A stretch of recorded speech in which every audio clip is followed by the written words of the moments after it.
Good evening, visitors. Welcome to the Australian War Memorial's Last Post ceremony.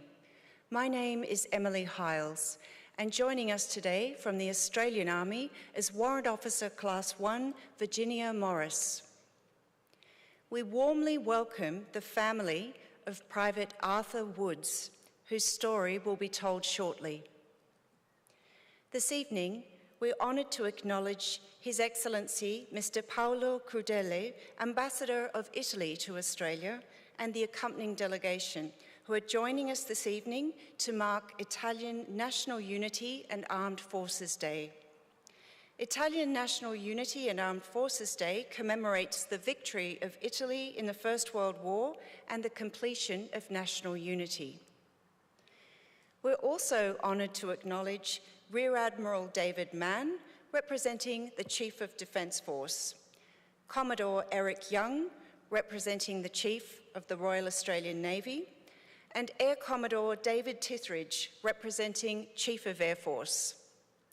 We also warmly welcome one recruit training unit from the Royal Australian Air Force Base at Wagga Wagga. We welcome the veterans who have served, those that are still serving, and the families that love and support them. The live stream of this ceremony is made possible by the Returned and Services League of Australia and the RSL and Services Club Association. We welcome members who are watching the broadcast of this ceremony across Australia. During this evening's ceremony, wreaths will be laid at the base of the Pool of Reflection by family, visitors to the memorial, and students on behalf of Borroloola School from Borroloola, Northern Territory, and Nara University High School from Nara, Japan. If you're able, please stand and join in singing the national anthem.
The Australian War Memorial was the vision of Charles Bean, Australia's First World War official historian. Bean landed with the Australian troops on Gallipoli and stayed with them at the front through to the end of the war. The idea of this national museum and memorial came to him at Pozières, France, in the depths of the bloody fighting of 1916. Bean's idea was that this would be a place where family and friends could mourn loved ones buried in faraway places. It would also be a place that could help all Australians understand what these men and women had endured and what they had done for us. Bean's vision, to which we remain true, is best expressed as inscribed in the entrance to the memorial's galleries. Here is their spirit, in the heart of the land they loved, and here we guard the record which they themselves made. Tonight, we will read the story behind just one of those on the Roll of Honour, which lists the names of more than 103,000 men and women who have given their lives for us in war and on operations for more than a century. But first, we present a lament, Flowers of the Forest, Wreaths and floral tributes will now be laid at the base of the pool of reflection.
Today we remember and pay tribute to Private Arthur Woods. Arthur Vincent Woods was born in 1892 in Mooroopna, Victoria. He was one of 7 children born to Charles Matthew Woods, a carter, and his wife Mary. When Arthur was a child, his parents died within a year of each other. He, his brother Charlie, and his sister Mary Ages were sent to an orphanage. Arthur was educated at the state school in the town of Chiltern and undertook a further 2 years' study at Hassett's Preparatory School in Shepparton. When his schooling ended, Arthur moved to the town of Nathalia and he began working as a labourer for a local farmer by the name of Mr. O'Hare. He joined a local footy team in the nearby town of Pocola and became known as one of their star players.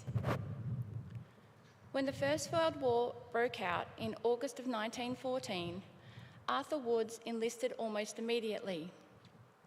He was assigned to G Company of the 6th Battalion with the rank of private and began a short period of training in Australia. 2 months later, on the 19th of October 1914, he embarked for active service from Melbourne aboard the troop ship Hirata. Private Woods arrived in Egypt in early December and continued training alongside his comrades for several months.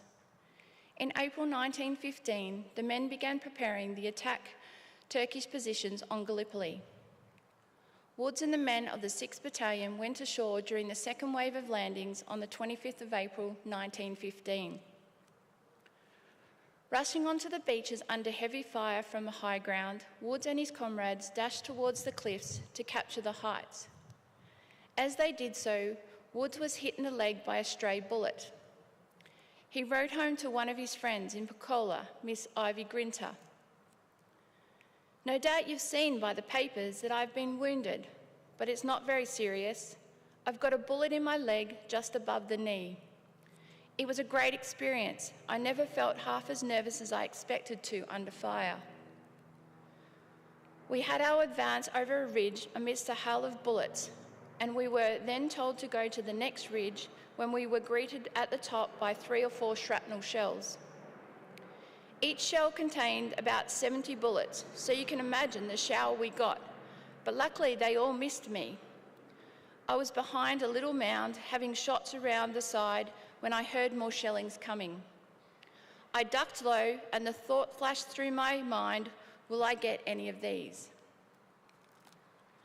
The lot I heard coming burst right near us and my thoughts were answered as they all had sooner burst than I got hit on my leg like a kick from a horse.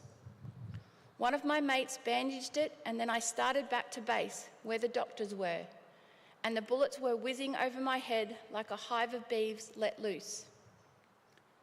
I never expected to get back alive, but after 2 hours hobbling and crawling, I got to the doctors. I was completely done, but not downhearted. Private Woods spent the next few months recovering at Military Hospital in Alexandria. He rejoined his comrades at Anzac Cove on the 13th of June, following the 6th Battalion's heavy losses during fighting at Cape Helles. Now with dwindling numbers, Woods' unit spent the rest of the month in reserve. By July, the 6th Battalion's numbers had not improved. Despite this, the men were ordered into the front lines where they were supporting the men of the 7th Battalion. They were in the fire trenches on the 14th of July 1915 when they come under heavy shelling that caused further mass casualties to their already understrength unit. Among the dead was Private Arthur Woods, who was hit by shrapnel and killed instantly.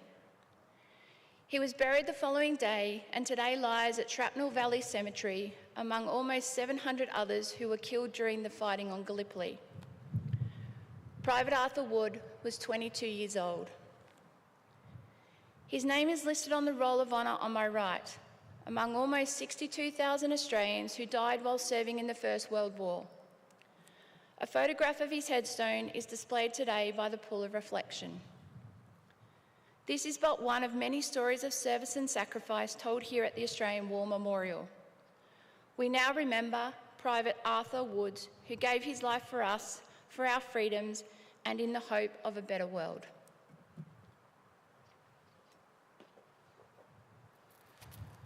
Please stand for the reading of the Ode and the sounding of the last post.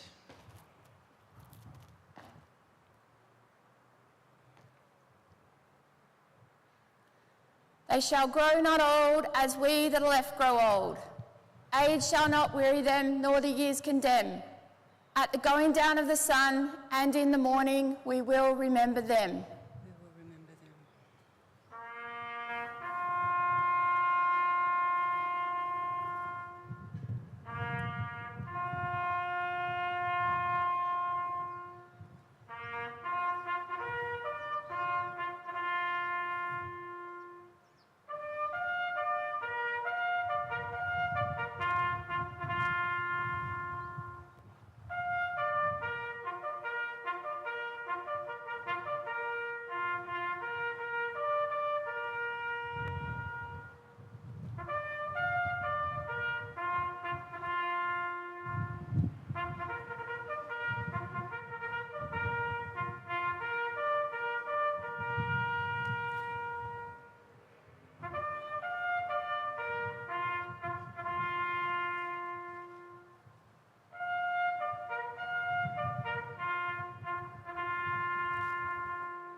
Lest we forget.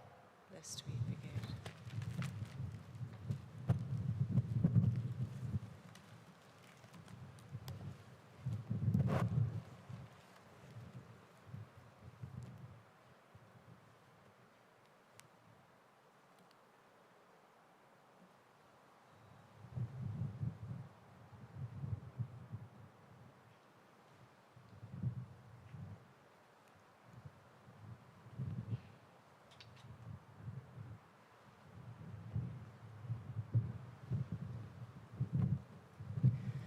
We leave you this evening with the words of the memorial's founder, Charles Bean. Many a man lying out there at Pozières or in the low scrub at Gallipoli, with his poor, tired senses barely working through the fever of his brain, has thought in his last moments, well, it's over. But in Australia, they will be proud of this. Ladies and gentlemen, that concludes the last post ceremony. On behalf of our director, staff and volunteers, thank you for visiting the Australian War Memorial today and for your continued support of the Memorial's development project. We wish you all a very pleasant evening.